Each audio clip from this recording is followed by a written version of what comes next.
ओम नमः शिवाय। बुध प्रदोष व्रत की पौराणिक कथा। प्रदोष अथवा त्रयोदशी का व्रत मनुष्य को संतोषी एवं सुखी बनाता है। वार के अनुसार जो प्रदोष व्रत किया जाता है वैसे ही उसका फल प्राप्त होता है। सूत जी के कथानुसार त्रयोदशी का व्रत करने वालों को 100 गाय दान करने का फल प्राप्त होता है। श्री सूत जी ने कहा, बुध त्रयोदशी प्रदोष व्रत करने से सर्व कामनाएं पूर्ण होती है। इस व्रत में हरी वस्तुओं का प्रयोग करना चाहिए। शंकर शिव की आराधना करनी चाहिए। धूप बेल पत्र आदि से पूजा करनी चाहिए। बुध प्रदोष व्रत की कथा के अनुसार एक पुरुष का नया विवाह हुआ। विवाह के 2 दिनों बाद ही उसकी पत्नी मायके चली गई।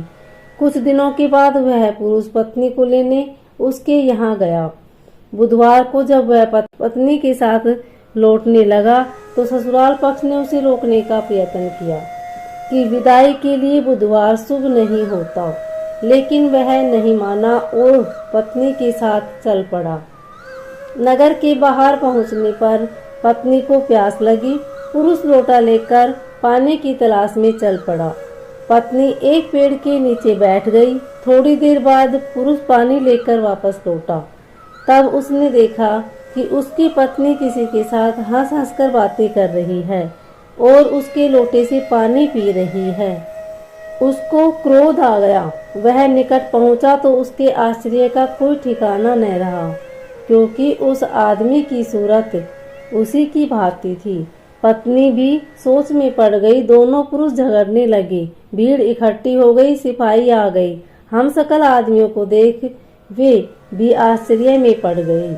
उन्होंने स्त्री से पूछा, उसका पति कौन है? वह किंग कर्तव्य विमुंड हो गई। तब वह पुरुष शंकर भगवान से प्रार्थना करने लगा, हे भगवान, हमारी रक्षा करें। मुझसे बड़ी भूल हुई है। मैंने सास ससुर की बात नहीं मानी और बुधवार को पति पत्नी को विदा कर लिया। मैं भविष्य में ऐसा कदापि नहीं करूंगा। जैसे ही उसकी प्रार्थना पूरी हुई, दूसरा पुरुष अंतर्ध्यान हो गया। पति पत्नी सकुशल अपने घर पहुंच गए। उस दिन के बाद से पति पत्नी नियम पूर्वक बुध त्रयोदशी प्रदोष व्रत करने लगे। अतः बुध त्रयोदशी व्रत हर मनुष्य को करना चाहिए। उम्मीद है आपको यह कथा अच्छी लगी होगी। अगर अच्छी लगे तो वीडियो को लाइक शेयर सब्सक्राइब जरूर करें। कमेंट में ओम नमः शिवाय अवश्य लिखिए। धन्यवाद।